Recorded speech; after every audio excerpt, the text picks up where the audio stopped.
Don't be selfish. Think about the child, my brother said as he took over my apartment. You have money, you can rent another place, his wife added as she tossed my things aside. I didn't argue. I just smiled and left.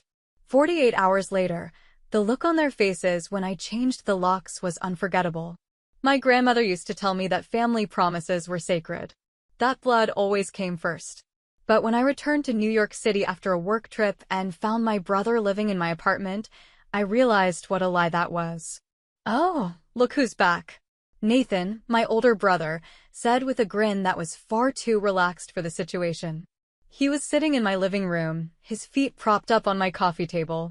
The same dark wooden table my grandmother had bought at a flea market in New Orleans and that I had restored with my own hands. Now, it was covered in sticky cup rings and crumbs. Beside him, Jessica, his wife, scrolled through her phone, not even pretending to be uncomfortable. Meanwhile, their son played on the floor with a toy car. But not just any toy car. My toy car. The tiny Chevy Camaro model my grandfather had given me when I was a child. A knot tightened in my stomach. I dropped my suitcase at the door, my eyes scanning the disaster. The rug I had brought back from Morocco was wrinkled and stained with juice. A painting I had carefully hung on the wall was now crooked. And worst of all, my photos were gone. What are you doing here? I asked, my voice steadier than I felt inside. Jessica let out a fake little laugh. Well, Nathan thought that since you were away, we could settle in. It's hard to find a decent place with a kid, and since this was Grandma's house. Grandma's house. That's what they called it. As if the will didn't exist. As if my name wasn't on the papers. Settle in. I repeated in disbelief. Come on, don't make a big deal out of it, Nathan said, standing up with an annoyed expression. Grandma always wanted this house to stay in the family. And you're alone while we have a child. Do you really need this much space? Anger burned through me like fire. Grandma left me this apartment in her will, I said through clenched teeth. It's not for the family. It's mine. Nathan let out a dramatic sigh and shook his head. Don't be selfish, Lauren. Think about the kid. Unbelievable.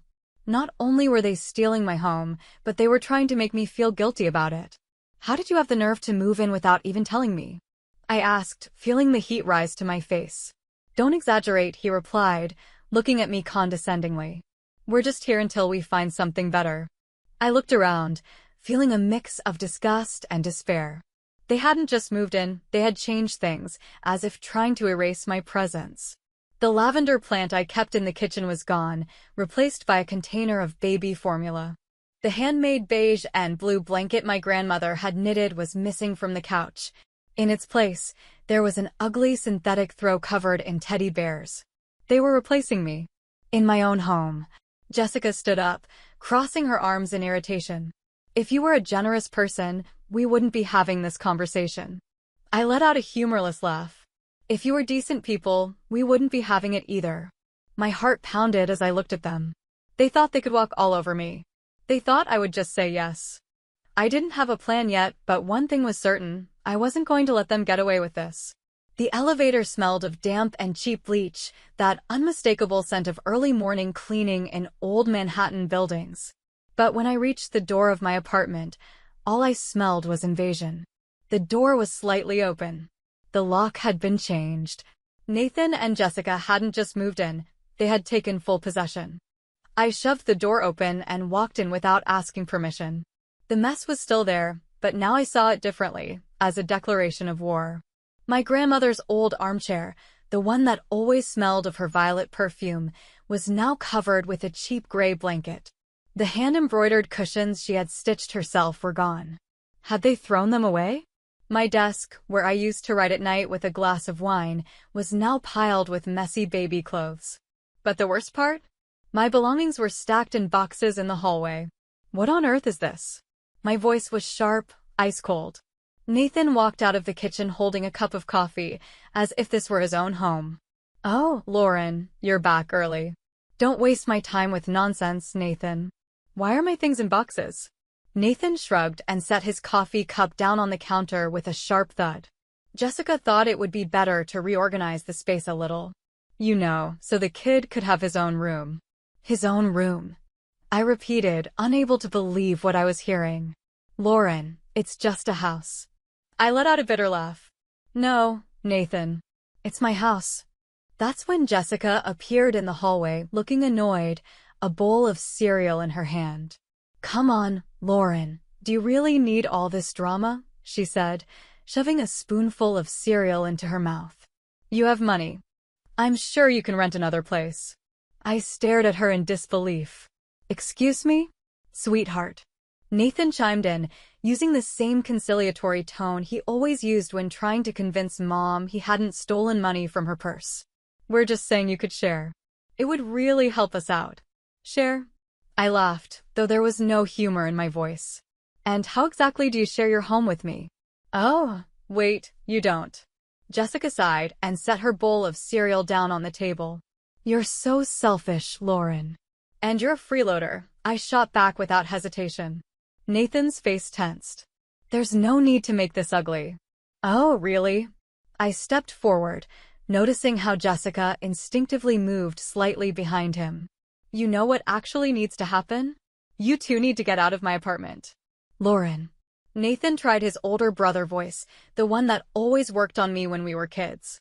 Mom and Dad also think it would be best if we used this place. There it was. The real reason behind all of this. It wasn't just Nathan and Jessica. Mom and Dad were behind it, too. Rage burned inside me. Mom, with her constant family should always help each other. Dad, with his silent complicity. For years, they had seen me as the strong one, the independent one, the one who always had to give in. Not this time. I crossed my arms and looked at them with a cold smile. Interesting. I'd love to hear what a judge has to say. Jessica blinked in confusion. Nathan paled. What? I pulled out my phone and held it up for them to see. I have the inheritance papers.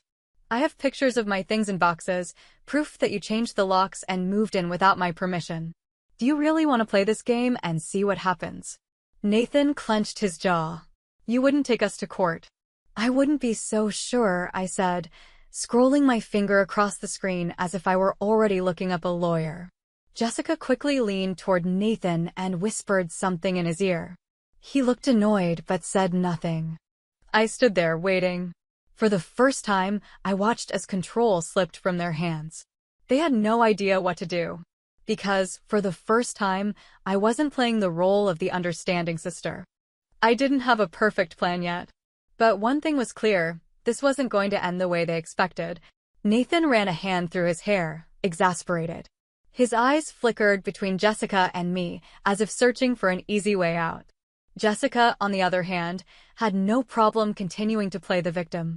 Lauren, you don't have to act like this. We're just trying to organize things as a family. I laughed right in his face. Organize? No, sweetheart. Organizing means asking before barging into someone else's home. What you're doing is theft. Jessica let out an annoyed sound and crossed her arms. Oh my God, such drama. We're just trying to have a better life. At my expense? She shrugged, as if it were the most normal thing in the world. Nathan, who had been trying to keep his usual conciliatory tone, changed tactics. You know what? Mom and Dad are right about you. You think you're better than us just because you have money and can afford to live alone. There it was. The low blow. I felt the anger bubble inside me, but I controlled it. Think I'm better? I let out a dry laugh. I don't need to think it, Nathan. I am. I saw his jaw tighten, and I knew I had hit a nerve. Growing up, Nathan had always been the favorite. The son. The eldest. The one who was never blamed for anything. I was the one who had to share. The one who had to help. The one who always had to give in. But now I had something he didn't. Independence. Success. And he hated it. Look, Lauren. He started, his voice strained with forced patience, but I cut him off immediately.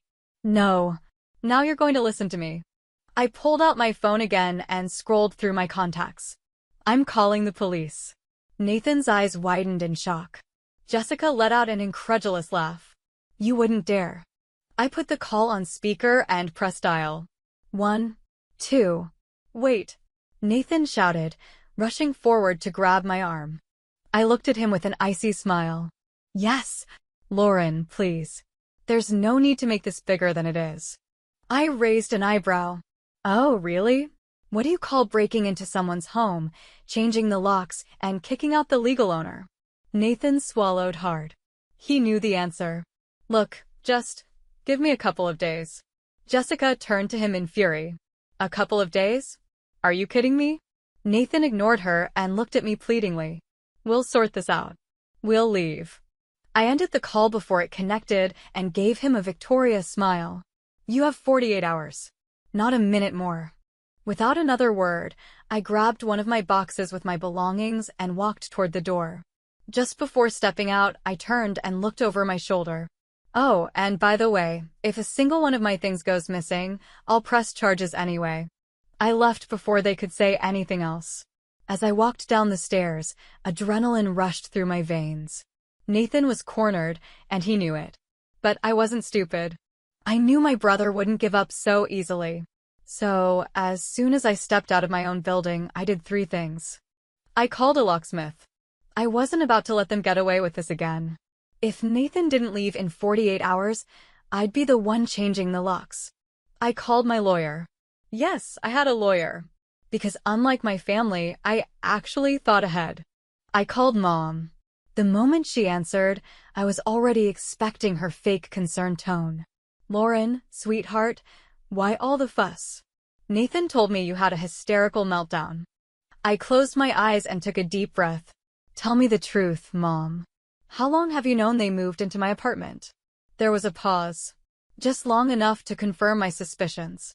Don't see it that way. They have a child, Lauren. I smiled without humor. So you did know. Don't exaggerate. And if they had taken over someone else's home? Would you justify it then? But it's not someone else, Lauren. It's your brother. Family helps family. The same old phrase. No, Mom. Family doesn't steal from family. Lauren. I hung up. I knew Nathan would try something. Maybe Mom would call to manipulate me. Maybe Jessica would put on some victim act. I didn't care. This time, when they left, I was going to make sure it was for good. The next 2 days were hell, constant calls and messages. Mom, Dad, Nathan, Jessica, all of them trying to make me change my mind. Lauren, do you really want your nephew to be homeless? Mom's voice was heavy with guilt, as if I were a heartless monster. Sweetheart, just think this through. Dad, always the useless peacemaker. Lauren, this is ridiculous. You're acting like a child. Nathan, growing desperate. Auntie, how can you be so cold? We just wanted stability for our son. Jessica, the queen of emotional manipulation. I ignored every single one of them. While they wasted time trying to guilt-trip me, I carried out my plan. Update, lock change. At 7 a.m. on the second day, the locksmith was already at my door. So, they changed the lock without your permission? The man murmured as he examined it. Yes, I said, crossing my arms. And now I want it back. In less than 30 minutes, Nathan and Jessica no longer had access to my apartment. No more invasion. No more excuses. Nathan tried calling me at noon. I ignored him. At 5 p.m., he showed up at the building. He pounded on the door like a lunatic. Lauren, open the door now. I sat calmly on my couch, sipping my coffee while he kept shouting from the hallway. After 10 minutes, he gave up. The message was clear. The next day, Mom decided to get involved. Sweetheart, we need to talk. We met at a coffee shop near her house. She arrived with her usual martyr expression, the one she always used to make me feel guilty. This has gone too far, she said, setting her cup of tea on the table. Nathan is devastated. I rolled my eyes. He's devastated because he can't live in my home for free anymore? Poor thing. Mom sighed as if she were burdened with an impossible daughter. Look, Lauren. He's your brother. He's not my problem. Of course he is, she said, frowning. Family should always help each other. I leaned forward, resting my elbows on the table. Tell me something, Mom. If I had broken into Nathan's house without permission, changed the locks, and kicked him out, would you be defending me too? Mom opened her mouth but said nothing. That's what I thought. Lauren, Her voice sounded more tired this time. Why are you doing this? I smiled slowly. Because for the first time in my life, I'm not going to let people walk all over me. Mom stayed silent. She knew she had lost this battle. She stood up, grabbed her coat, and looked at me with sadness. I just hope one day you understand what it means to be family. I shrugged. I just hope one day you understand what it means to respect your daughter. She walked away without looking back. That night, when I returned to my apartment, I found an envelope on the floor. From Nathan.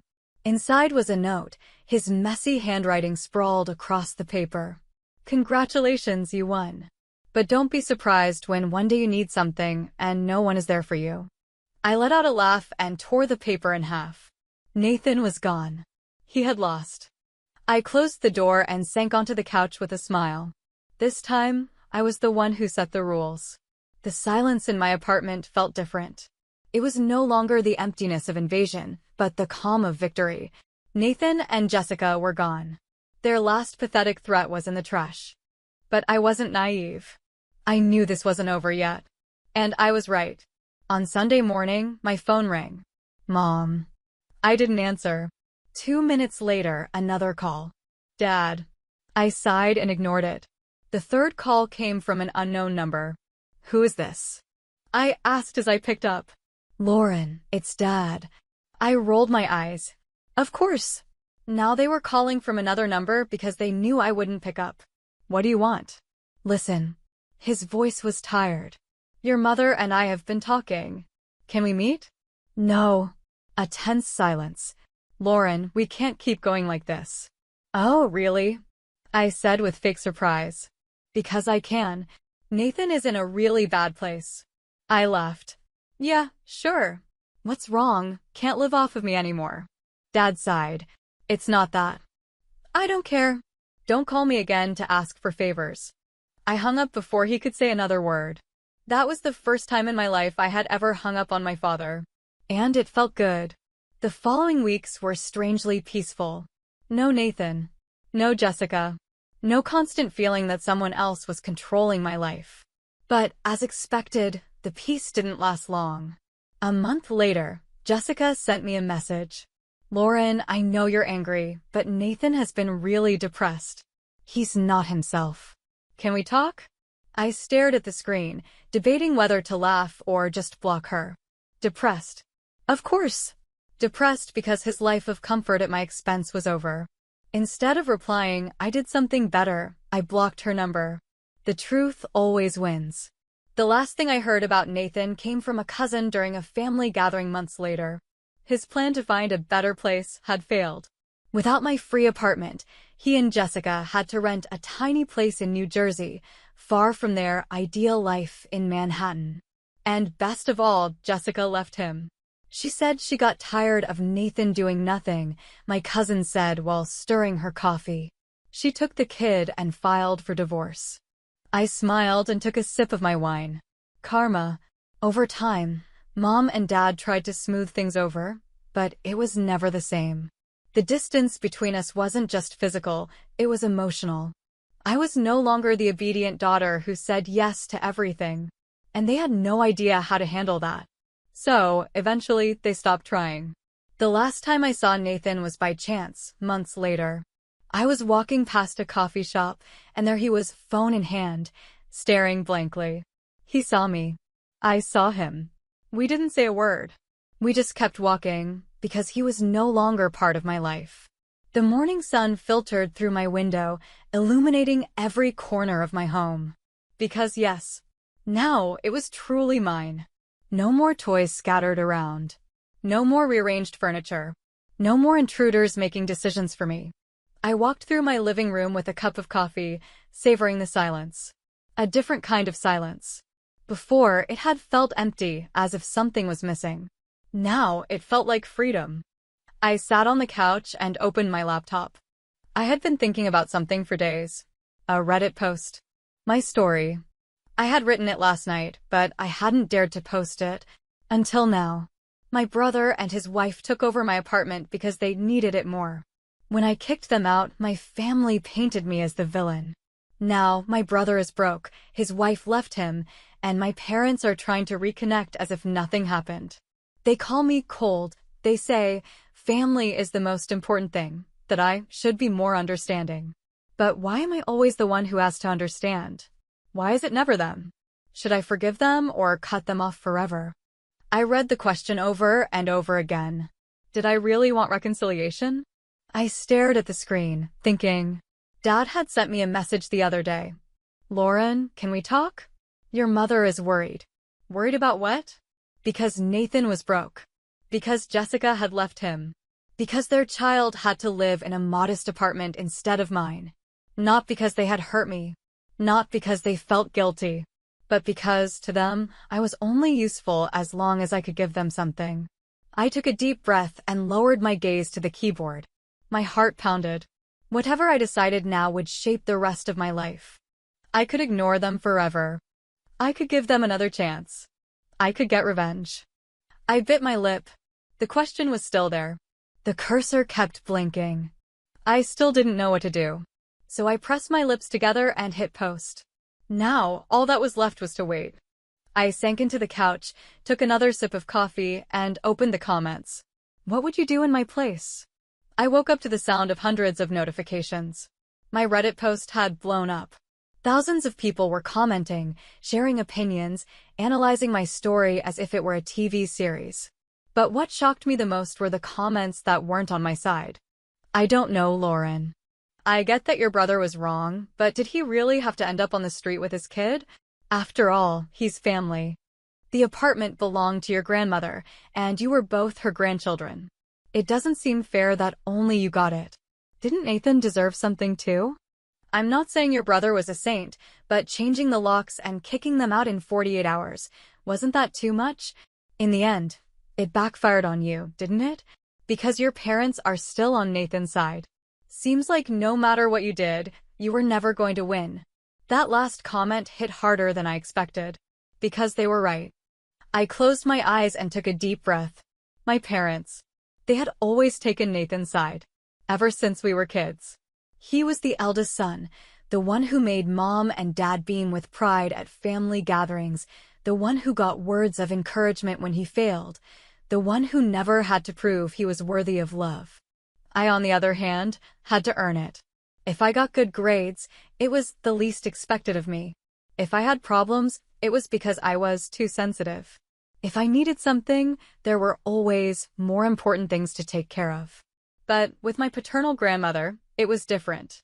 She was the only one who made me feel like I belonged. Maybe because she knew what it was like to be left out. My mother never liked her. They never got along. I guess in her mind, I was just her mother-in-law's granddaughter, not her daughter. So it was my grandmother who was there for me when my parents weren't. She taught me how to cook, how to care for plants. She told me stories of her youth in New Orleans while we sipped hot chocolate in the winter. That's why she left me her apartment. It wasn't favoritism. It was love. But the moment the inheritance was read, my parents made it seem like an injustice. It's not fair, they said. Grandma didn't think about Nathan's future. You don't need that much space, Lauren. Don't be so stubborn, he's still your brother. All of it came rushing back as I read the comments on Reddit. And I realized something I had never wanted to admit. Yes, I was angry about how they had treated me. Yes, I was sick of always being the one who had to compromise. But more than anything, yes, I envied Nathan. I saw it in a comment, and I almost dropped my phone. Lauren, I know your brother treated you badly, but have you ever considered that your anger isn't just about this situation? It seems like you've spent your whole life wanting your parents to see you, to choose you for once. But they never did. Maybe part of your resentment comes from that. Ugh, seriously? Yes, that was it. I had always hoped that, just once, my parents would defend me. That they would say, Lauren is right. This belongs to her. That they wouldn't automatically take Nathan's side. But they never did. And I had spent years pretending it didn't hurt. Convincing myself that I didn't need their approval. But if I truly didn't care, why did it hurt so much? I rubbed my face with both hands. I had no answers. Should I talk to my parents about this? Would it even be worth it? Or, more importantly, did I even want to have a relationship with them anymore? The question lingered in my mind as I stared at the screen. My post kept gathering comments. But this time, I wasn't sure I wanted to keep reading.